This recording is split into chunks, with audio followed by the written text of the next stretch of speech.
Bagaimana kabar anak-anak hari ini?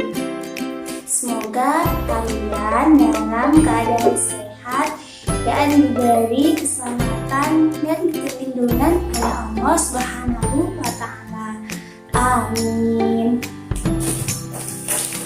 Hari ini kita akan belajar pada tema 1, organ gerak hewan dan manusia, subtema 3, lingkungan dan manfaatnya, pembelajaran 4 pada muatan bahasa Indonesia, IPS dan PPKN. Anak-anak sudah siap belajar dengan guru? Jika sudah siap, mari kita mulai pembelajaran hari ini dengan berdoa terlebih dahulu. Bismillahirrahmanirrahim.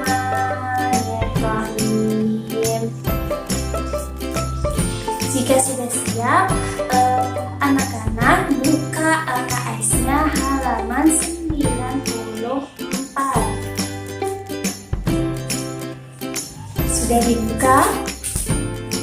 Jika sudah, coba anak-anak perhatikan gambar berikut.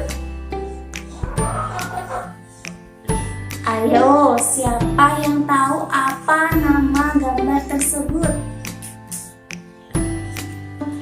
Ya, gambar tersebut bernama kapal pinisi. Anak-anak ada yang tahu apa itu kapal pinisi? Kapal pinisi itu merupakan salah satu kapal yang digunakan oleh bangsa Indonesia pada zaman dahulu untuk menjelajahi dan mengarungi samudra.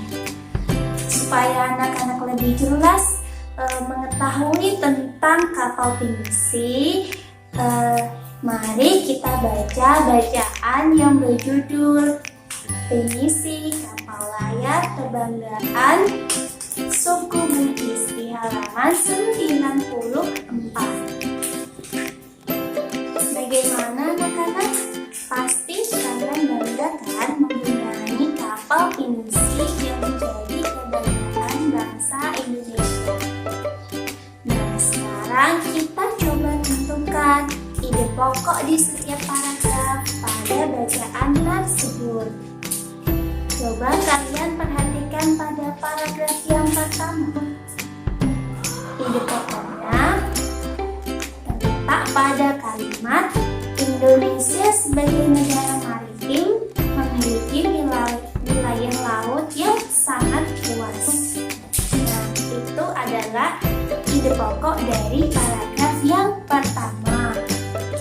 Kalimat selanjutnya itu disebut dengan kalimat pengembang atau kalimat penjelas. Kemudian kita coba lihat di paragraf yang kedua. Nah, di paragraf yang kedua, ide pokoknya terletak pada kalimat kapal pinisi adalah kapal layar khas buatan suku Bugis dan suku Makassar yang pembuatannya diwariskan secara turun-temurun sejak ribuan tahun yang lalu. Nah, kalimat tersebut merupakan ide pokok dari paragraf yang kedua. Coba kita perhatikan paragraf yang ketiga. Di mana letak ide pokoknya? Ide pokoknya terletak pada kalimat sejak awal pembuatan kapal pinisi hingga sekarang pembuatan kapal menggunakan bahan dari kayu. Sekarang coba anak-anak tentukan ide pokok dari paragraf yang keempat dan kelima. Ide pokok dari paragraf keempat ada pada kalimat sebelum pembuatan kapal pinisi harus ada beberapa ritual yang harus dilakukan. Itu adalah ide pokok dari paragraf yang keempat. Lalu di paragraf yang kelima, ide pokoknya terletak di kalimat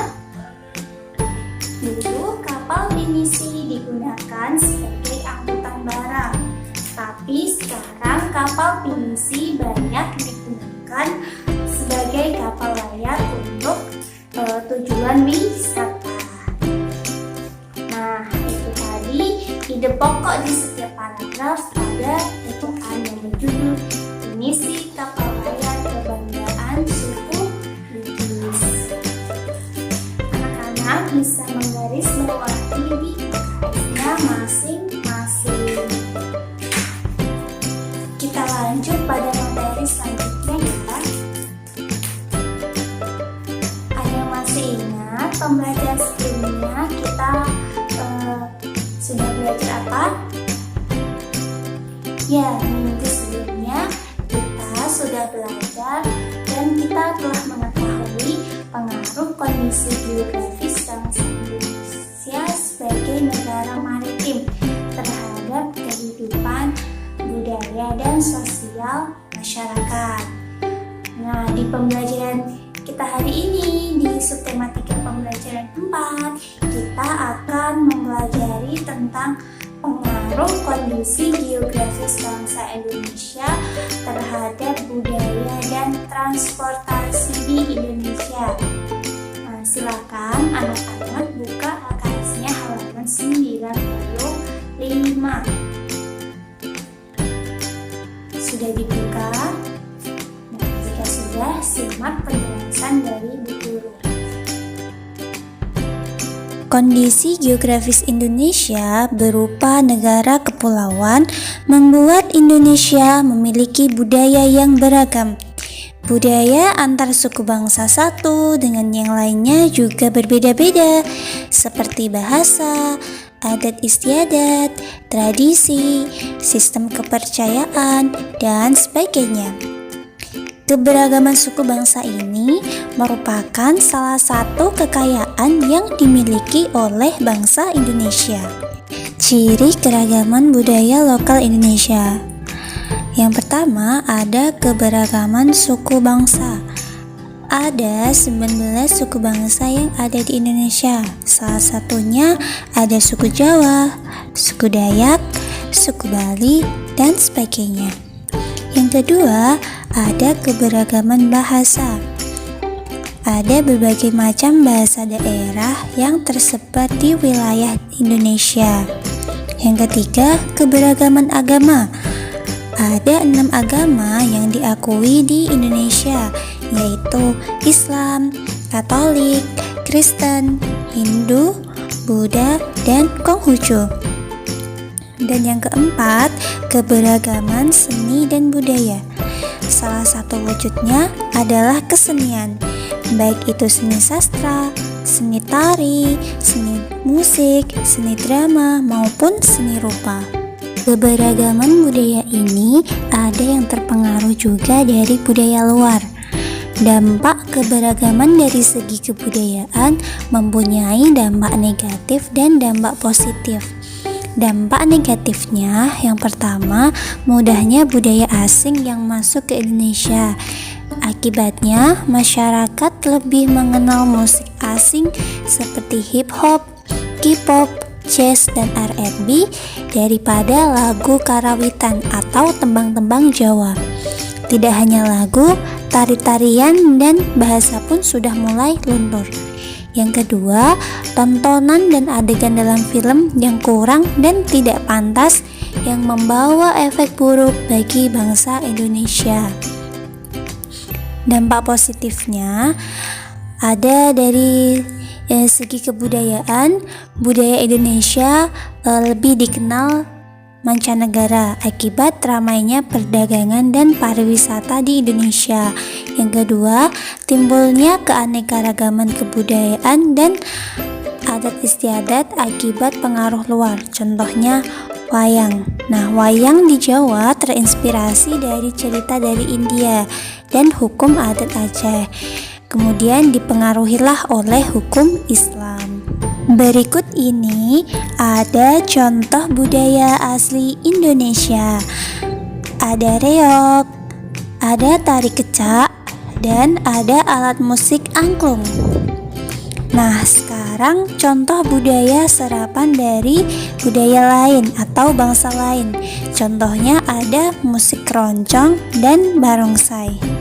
Wilayah Indonesia yang luas berupa kepulauan yang disatukan oleh lautan sangat mempengaruhi kondisi transportasi yang ada.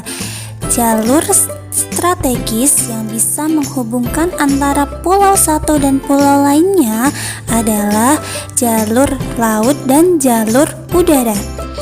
Adapun jenis transportasi yang efektif digunakan yaitu kapal laut dan pesawat terbang. Anak-anak, sekarang kita akan mengenal bandara dan pelabuhan yang ada di Indonesia. Berikut ini ada beberapa nama bandara yang terkenal di Indonesia.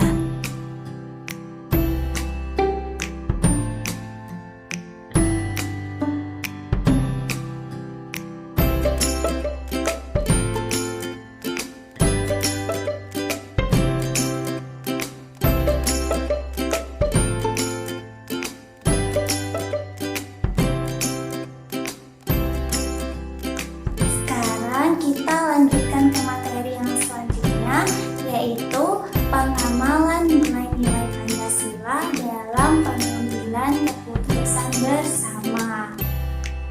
Nah, akibat dari kemajuan dan perkembangan di bidang transportasi antar pulau, ini akan memperkuat persatuan dan kesatuan bangsa. Hal ini sesuai dengan nilai-nilai yang terkandung dalam sila Pancasila. Nah, berikut ini kegiatan pengambilan keputusan bersama, baik itu di sekolah, di rumah, di masyarakat, maupun dalam lingkup yang luas, yaitu bangsa dan negara. Nah, kegiatan yang pertama itu ada di sekolah. Contoh pengambilan keputusannya yaitu pemilihan ketua kelas, ada penentuan waktu dan tempat ekstrakurikuler, dan rapat penentuan anggota sekolah. Lalu kegiatan di rumah, contohnya apa saja? Yang pertama, menentukan lokasi liburan yang untuk berlibur keluarga. Yang kedua, pembagian tugas rumah seperti bersih-bersih dan lain sebagainya. Kemudian ada musyawarah saat ada masalah di rumah.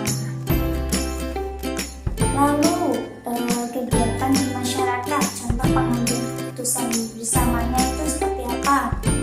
Yang pertama ada pemilihan ketua RT. Yang kedua ada rapat jadwal dan kerja bakti sosial. Kemudian ada pembentukan jadwal ronda malam. Nah, di lingkup bangsa dan negara, contoh pengambilan keputusannya yaitu yang pertama ada musyawarah anggota DPR dan MPR, ada pemilihan presiden, dan ada pemilihan anggota dewan.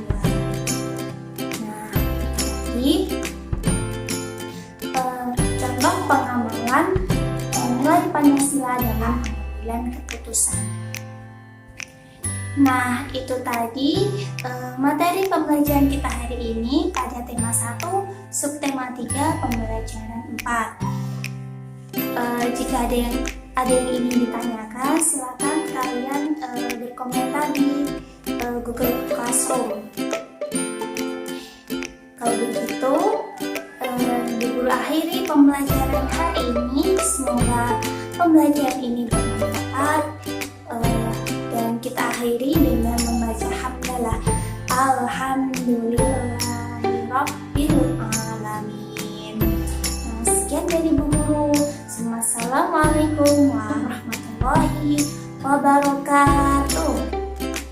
Sampai jumpa di video pembelajaran